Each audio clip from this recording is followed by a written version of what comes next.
So come the 17th of September, there will be an extended birthday bash for the Prime Minister. This is an event being organized by various state governments, by BJP state units. But who's footing the bill? And more importantly, who's spending all this money and is it required? I have with me Mr. Yashwant Sinha, former Minister of Finance and External Affairs in the Government of India, also a senior leader of the Trinamool Congress. Thank you very much, Mr. Sinha. I want to ask you, what do you make of this announcement being made by the Bharatiya Janata Party of an extended birthday bash, the sort of campaigns and plans that they have launched?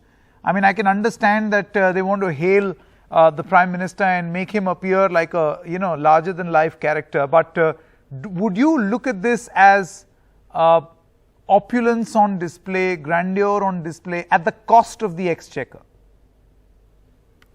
Quite obviously so. In a few years in power, in office, the BJP has acquired all the vices that the Congress party took to acquire in decades. So we have become quite clearly not a policy-based party, that's a BJP. It's become a personality-based party. And how do you, with what message do you go to the people? You go to the people with the message of the personality, not with the message of policy.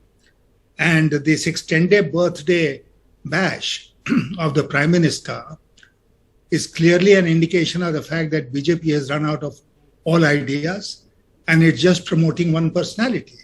This, in a democracy, is a very dangerous trend.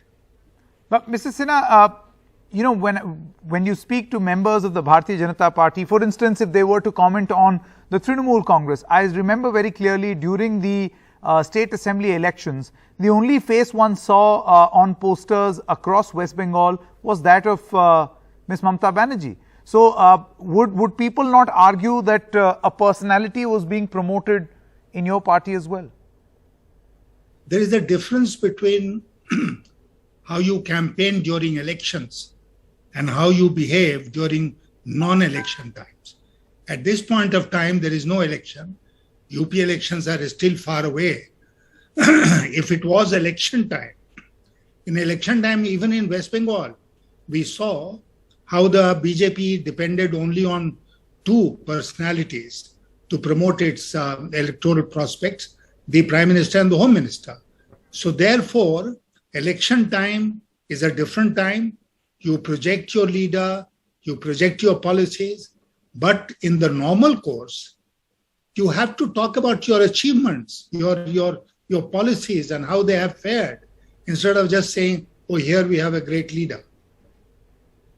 Mr. Sinha, what do you make of this campaign by the Bharatiya Janata Party of having his picture on ration bags, postcards thanking him for vaccines, generally thanking him on posters for, him being the Prime Minister?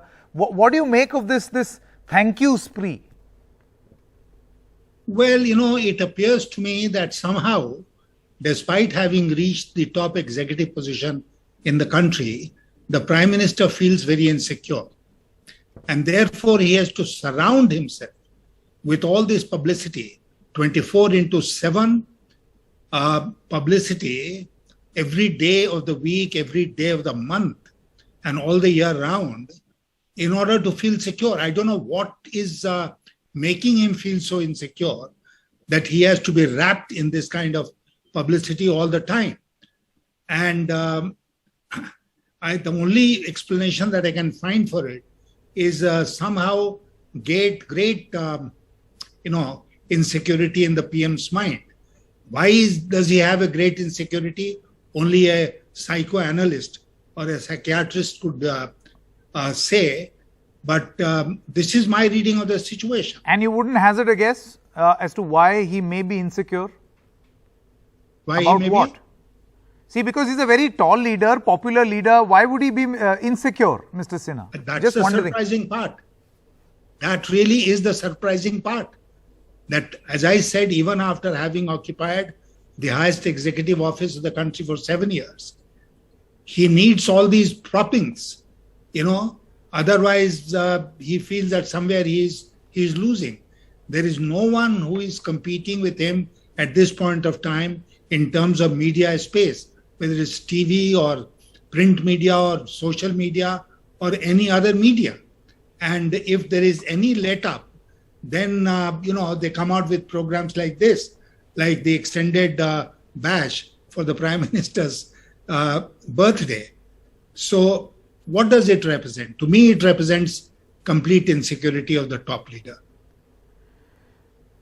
Mr. Sinha, amid all the criticism, there was one more which said that the Bharatiya Janata Party is trying to negate the criticism of the bad handling of the COVID-19 pandemic during the second wave. And that is why these congratulatory messages, this thank you all over, so that, people tend to forget or at least forgive the Prime Minister at least, that he is the one who did what he did. And at the same time, he's taking action against those non-performers also. For instance, sacking the chief ministers, complete rejig as far as his own cabinet is concerned, juggling and shuffling people around. Do you think that this is a sound assessment? The mishandling of COVID is something which the people of this country are not going to forget in a hurry. People do forget, but it takes time. In this particular case, I don't think all the suffering that they have undergone or they are undergoing is going to be forgotten in quick time. That's point number one. Point number two is you talked about his removing chief ministers at the center who did not perform well.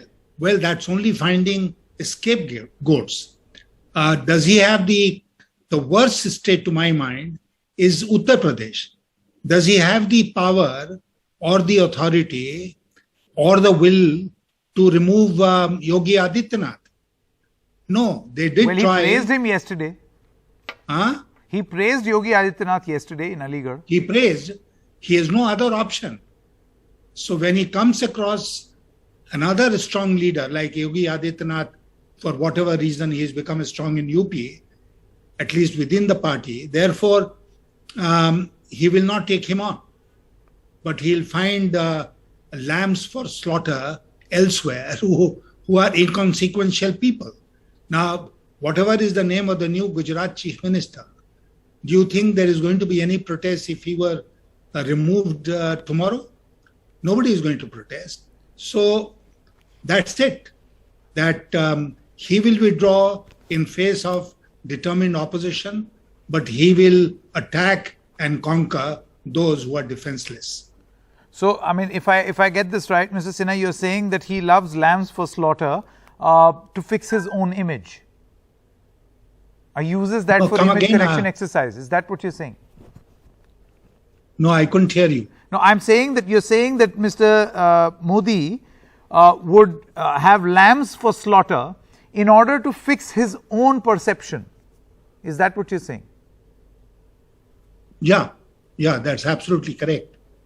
That he will find the scapegoats. Harshvardhan, who was the health minister at the center, was sacrificed in the reshuffle, wasn't he? But can the Prime Minister put all the blame on his health minister and not take any blame himself? Isn't it traditionally the concept is the joint responsibility of the cabinet, with the Prime Minister being the head of it? And Mr. Sinha, do you feel that this is an attempt, to show him that he is the one who saved you, we must thank him, is an attempt to disassociate the COVID crisis with the Prime Minister? An attempt being made to show that the Prime Minister is working, whereas the COVID crisis was not his doing, and he handled it well. That's why the thank yous. No, you are absolutely right. That's the whole approach. And if you move around anywhere, what do these thank you Modi posters show? That the people of this country, the Janta, are totally grateful, beholden to the Prime Minister. But these are the other the subordinate minions who are creating all the problems. So Modi is somewhere in the stratosphere where ordinary people don't reach, and everyone else in the Council of Ministers is way below, and they can be the sacrificial lamb. All right, Mr. Sinha, thank you very much for joining us with your views. Thank you.